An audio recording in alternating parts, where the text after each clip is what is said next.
assassin criminel le gars, qui a opéré dans la ville là. C'est ce chauffeur, les Bakòp bosal. Monsieur habité du côté de Campéry.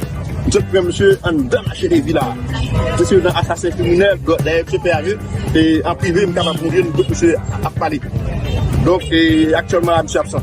Donc, nous ne pouvons pas camper, on a continué à attaquer les nègres pour les roues, quelques à côté des nègres dans le département, on a attaqué les nègres. Mais son basse gang ou oui, son basse gang, les Bakòp bosal. Bakòp bosal là, d'ailleurs, monsieur Ben, non, et chef Bakòp là, monsieur Ben, nous gaz pour le DA, monsieur Ben, nous, monsieur Gwo cousine, qui c'est madame, de les gangs, qui a pris le marché là.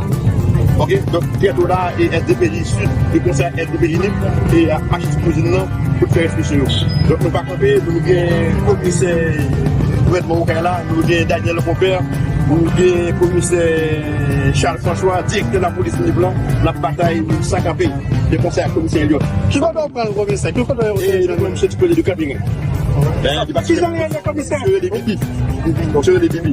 assassin criminel le gars. C'est un chauffeur négro. Ok, d'ailleurs, tu fais avec.